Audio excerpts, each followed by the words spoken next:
Brent, you ready to go for the spring? And I know you've come up with some scoring and things, so yeah, tell us about all the scoring that's going on. I can't even keep track. I don't know how we came up with what we did. I just know that I didn't understand that we gave the offense points for punting. They get it quit, give up, and then punt. I'm not sure how that's an achievement and pointable, but they're getting them. So I guess the defense has a little bit of, they get 5 for forcing a punt. So no, it's going to be a lot of fun. We had Jeopardy earlier today, Team Jeopardy, and that was fun. Just trying to, what our guys do year round, the demands on college football players, the scrutiny that they're under. I know a lot of people don't feel bad for them. I don't either, but I love them and appreciate them. And so let them have some fun in the middle of the doing is, when you can do that, it's a great thing. So, we obviously had to change our format, and some of that was decided by not having enough available offensive linemen to be able to put 2 teams out there, 2 separate teams. So this gives us a chance to keep the offense together and not spread them too thin. And it's going to be, like I said, going to be a fun day. It's going to be a beautiful day. And again, our guys have, this is the 1/3 of this time of the year as far as developing your team and, in this phase of the spring, and then, give our guys a chance to finish up strong in the classroom and get their bodies right. We've got, I think, 42 players are going to do paid micro internships around the country. We've got, give or take, another 20 plus guys that I think are going to South Africa to do a service trip, and then we'll get back, and at the end of May, that first few days into June, our guys are right back at it, and they'll blow right through all the way to fall camp. So it's our transformation phase of our program, and it's very real. We've got 26 mid-years. I think there's just under 40 guys that have never walked out here in an Oklahoma uniform, and so this will be their first opportunity for that. And then when we get to the beginning of June, we'll have another 12 guys will show up, maybe a few more that will join these guys. And so building our team, one day at a time, and developing our identity one day at a time. It's incredibly important that our guys deeply understand how we do what we do, and then why we do what we do. And there's got to be belief in that, for us to be able to to have a chance to be a team that can hang a banner. It's going to take that, and better teams do things well together. And so been really pleased with the work, the competition, the hunger, the guys that have been incredibly coachable, humble, and have come on the edge of their seat, whether it's in the meeting room or out here on the practice field. It's been a very competitive spring. So I don't have to say it quite as much that everything matters, but it does. And these guys have bought into that. And so that's been a lot of fun to watch, and it's been a lot of fun for the returning players, watching them, nurture, the vision of the program and the culture that we are about, and take these young guys, or new guys, even if they're competing with them, and welcome them with open arms, and try to help facilitate their transition. That's a very real thing, and certainly if a guy's stiff-arming somebody, that's a very real thing too. And to watch our guys, have humility and,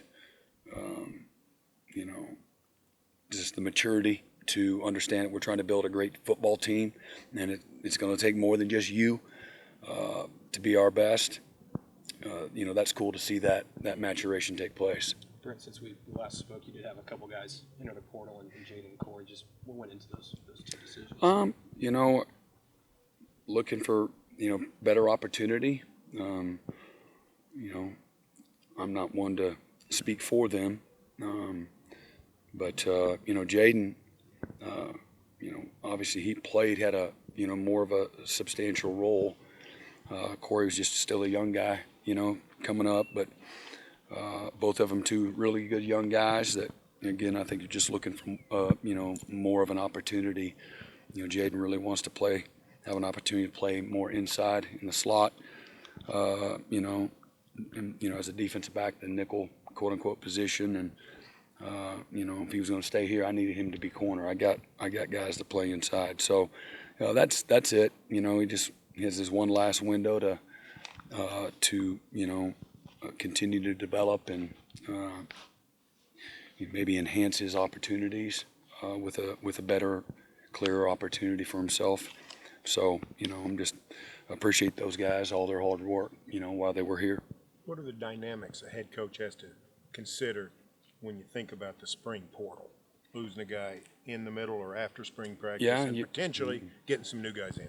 Yeah, just again, you look at your roster, what your needs are, and where you feel like somebody could make you better if it's short term, or maybe again if it's we really would rather have somebody that has a few more years in the program. There's you maybe had some great young players, but they're not quite ready to play great yet.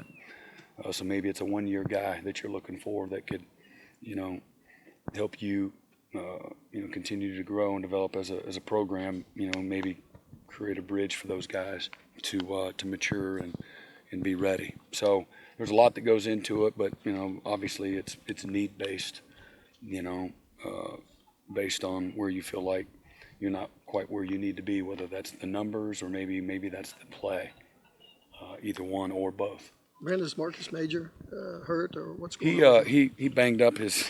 He came back, was practicing, and then he just banged up his hand, and just a slight fracture that he'll be back and at it here in a couple of weeks. So, hate it for him, but we intentionally held him out. We could have started him day one at spring ball to be full go, but just wanted to help him continue to,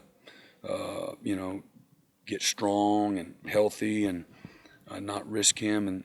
But it really created opportunity, for those other guys. Javante was out here for the first half of spring ball, and then, Gavin and Tawi and Caleb Hicks and Smothers, and it gave them all a great opportunity to get a bunch of reps, and really impressed with that group of guys.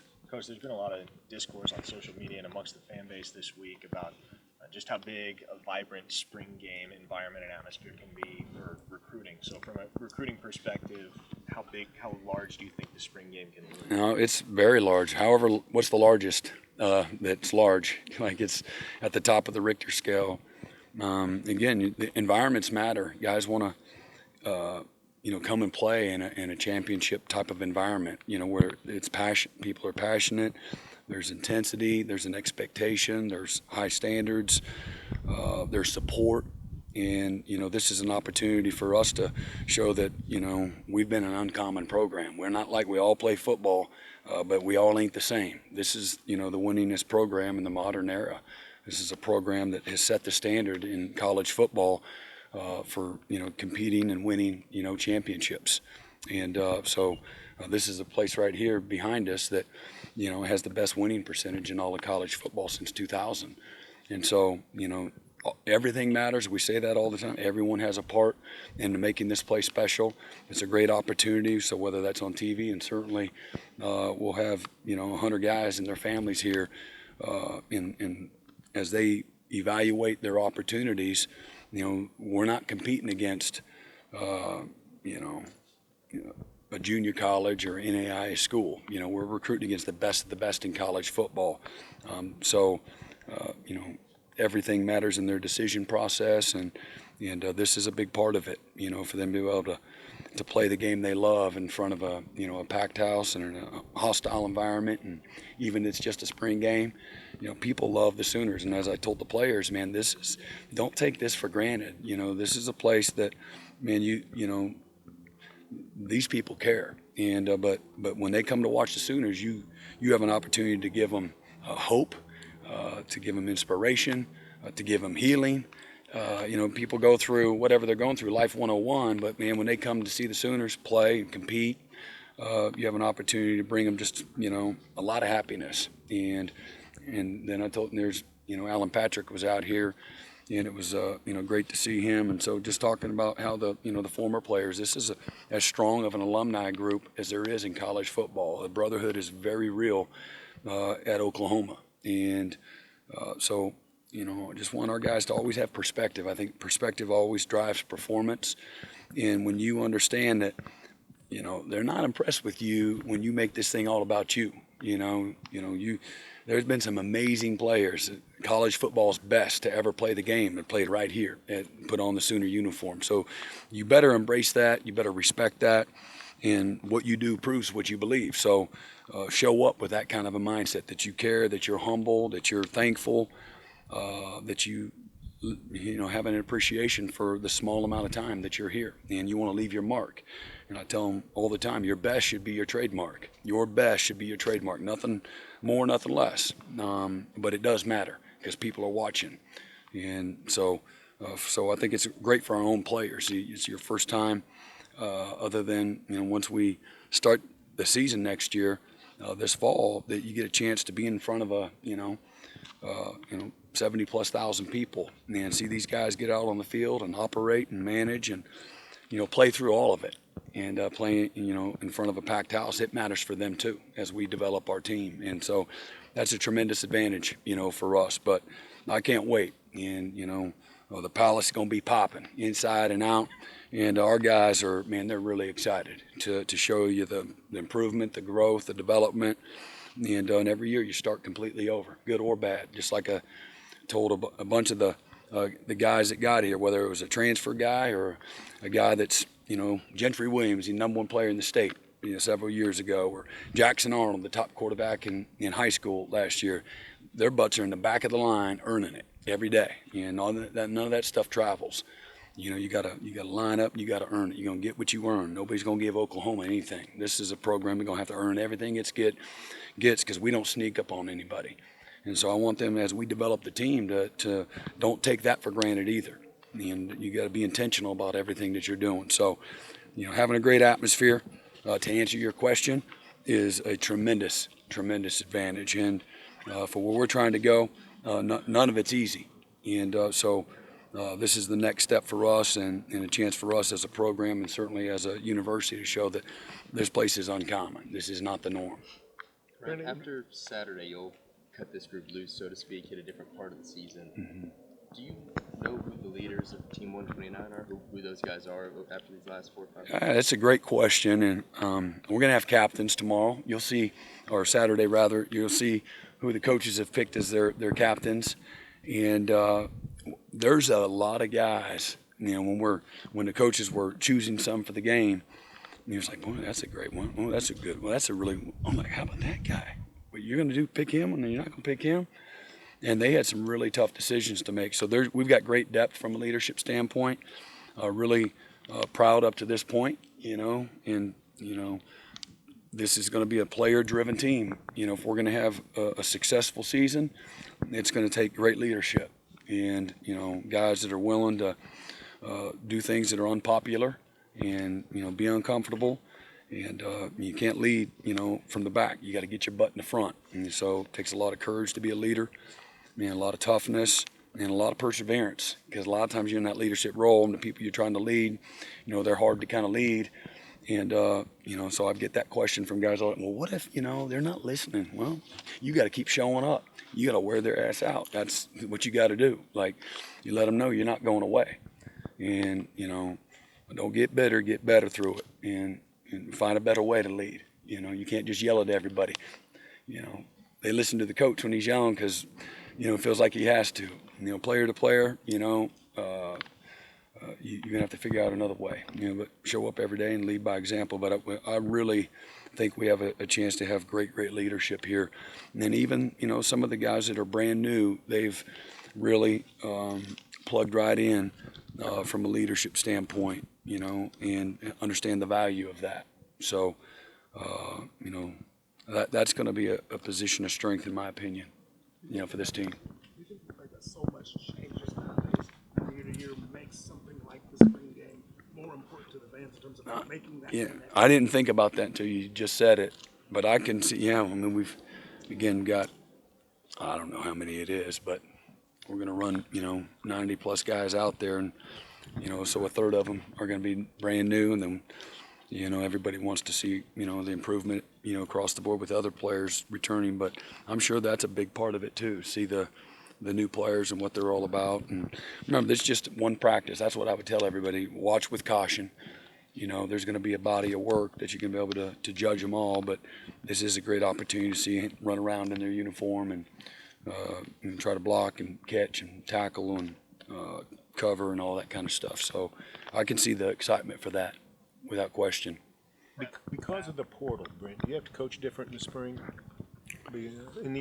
Several years ago, coaches were reluctant to name a starting quarterback because they didn't want the quarterback leaving. But now anybody can leave anytime. Do you coach any different because of that? No, I've always just tried to lead from a place of toughness, of honesty, of consistency. You know, I don't want to try to trick anybody into staying here. You know, I want guys that are completely committed. And look, we're dealing with 18, 19, 20-year-olds, so I get it. Sometimes there's some real mature 18, 19, 20-year-olds, and sometimes there's some impulsive and emotional, guys that are not stable, and that's a real thing too, you know. And so, do you have to be sensitive to that? Yeah, but at the same time, you just be, open and honest, and, I'm willing to adapt and adjust, however I need to. But as far as coaching and developing the team, I'm just going to continue to be, who we are and who I've been. Does it change how you operate depth charts or anything like that, where maybe a guy looks at it and says, okay, I'm falling behind a little bit, and maybe I go. Does that get affected? Well, you talk all the time about, not worrying. Again, this is pre-portal. Don't worry about depth charts. Create value for yourself by how you do what you do. So when you get your opportunity, whatever that opportunity is, man, you be ready and do the most you can, the best you can with whatever opportunity you can. Not everybody has the same role on the team, but everybody has the same opportunity to create value for themselves. And so, that's what we focus on more than anything. And earn trust, be dependable and accountable and reliable and available too. You got to stay healthy, go to class, live right off the field, be a hard worker. Don't allow anybody in the program to work harder than you. Show up with a great attitude, be coachable, have some humility, and just put the work in. And this is a developmental game. So this is the developmental game. The portal and the way it stands now is development. But the game is a developmental game. You can't run from your problems. And so I challenge the guys all the time, face your giants. Don't listen to the outside noise. There's lots of people with opinions all the time. No matter where you go, it's going to be really, really hard. But when you come to this building, you're going to be shown value. You're going to be shown encouragement. There's going to be seeds of truth, seeds of, accountability. But this is a place where we're going to lift you up. And we're going to call you up, not call you out.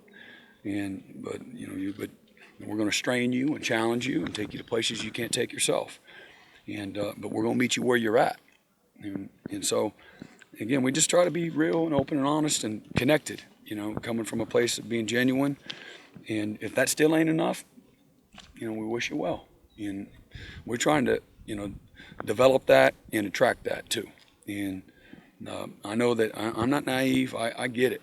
I know how sometimes it's not going to work out but at the end of the day, we're going to be a relational program, not a transactional program, even in a transactional environment. When they walk into this building, it's not going to be that. And I do think that'll have an opportunity to allow us to quote unquote be different in some respects. We're not the only team that like that. I might act like, okay, we're the only one that has that kind of a mindset, but that is our philosophy and that is our culture. And again, this program has a soul, and I want these players to know that. And again, they're going to live a long life without the game of football, a long life. And so make the most of this opportunity, to grow in every part of your life. The football part's really important. And but there's a proven record, with this staff. And if you just stick to it and you show up every day and you keep working and grinding, this game will honor that. And don't look for the path of least resistance. Don't buy that lie. And again, every once in a while, God has been doing it for several years, and He just doesn't have a role of any sort. he needs to go find somewhere we can get a fresh start. That's good too. Or maybe he can't live up to the expectations, the standards, the values, the little things like going to class, go to tutors, show up on time, show up with a good attitude, give me great effort, live right off the field, don't screw up in the community. And again, we're here to help these guys, all of them, grow up and learn. But some guys will, they can't adhere to that, and that's a very small number. But that there is a number that maybe you need to find somewhere where you can go do whatever you want to do. You can show up whenever you want to show up, and coach can tell you it's good when it's absolutely not, and that it's good enough. And and again, I don't want to trick anybody to come to Oklahoma. I want them to have very clear vision about what our expectations are, what the standards are, how challenging it's going to be. And I don't think it's any different here than it is anywhere. When whatever locker room you go into, it's going to be really, really, really hard. And our job as a staff is to help them manage life that's really hard, and the game of football, that's really hard. The best that they possibly can, and they need that. They need that support. Life's complicated. Football's not real complicated, and these guys that's what they love to do. They're confident in doing, but it's still really hard and challenging. And so we want our guys to embrace that, embrace that vision. So some of that's anti-portal, but I got this big thick here thing. It's got all these accountability points here, and where we were a year ago at this time, 15 months ago, to where we're at today. These teams, there's 11 teams here made up. Our players drafted the teams, and there's everything from soul mission, nutrition, strength and conditioning, sports med, equipment, academics. We grade them on all of it, and we do it weekly, and we keep a running tally. And then if we're negative in the points for the team, then they're running extra. And we can't find a way to make this team run. And it doesn't mean everybody's in the positive, but there's so much goodness on each team that and that's the challenge. There's a few guys on each team that are okay with being at -1, -2. And we were -30 with some guys, plenty of guys, 12 months ago, in the 40s with some guys. And it's embarrassing. And we don't have anything remotely close to that right now. I got 2 guys that are in double digits in the negative, and it's not very far into the double digits. But that stuff matters. Those players that we're counting on that are right around 0 or maybe even, in the -2, -4, those are the guys who are going to keep us from hanging a banner with this football team. And so what we got to do is get them, okay? We got to get them on the right side of it. And it's a group of guys that, I believe will accept that challenge. Because you can't be a chameleon and just be an elite program. We can't be a great team if we got a bunch of chameleons on the team. So, everything they do matters. So just trying to help them grow up as strong men and better men are better Sooners and are better players. Brent, last year, at the end of spring, you identified quarterback as a spot that you'd like to get some depth in the post-spring portal. Are there any spots that you know already that you'd like to grab some depth at? Yeah, I'm not going to announce it to anybody, but y'all will figure it out. And not much, but there are some spots we definitely need to. Mm-hmm. Is that number crunch tougher than ever? If you put a walk-on on scholarship and then you have to go back and will you have to do that, you think? Yeah, I mean, we put some of those guys on. Obviously, there's an arrangement and an agreement that this is what it's going to look like here in a few months. So, trying to help guys where we can, and make sure that you're able to address all your needs and help everybody when you can, because the grind is and the demand's real for everybody. Even if they don't have like this substantial role out there, it's real for all of them. And so you want to be able to support everybody if and when you can. But yeah, getting to the numbers is not an easy thing. There's a lot of moving parts. Sure. I don't know if it ever stops moving, to be honest with you. And I don't have 10 years of experience to tell you what it used to be like. I know what I've been in a locker room as a player and coach for close to 40 years, but as a head coach, it's easy when you're the assistant. He's like, yeah, can I get me 2 more linebackers? And when I got all I need, now you got to worry. You have to look at all of it, and So, but it's a fun challenge. I like it because everybody's playing with the same rules, by the same rules. So I like that challenge. And it's a lot of fun for me, as you putting it all together to find great people to be a part of it. Like that is super cool as you build it, to find great people. That's what it's about to me. So it makes it a lot of fun. I get like fulfillment knowing like these people are going to love this one. Even if he's not this amazing player, he's a good player, he's a role player, but he's amazing. Like this is a guy that people are going to be really attracted to. Like that's cool for me, because he's going to be an ambassador, he's going to be alumni, and that's cool, for us to be, a small part of that. Hey, Brent, thanks, man. All right, man.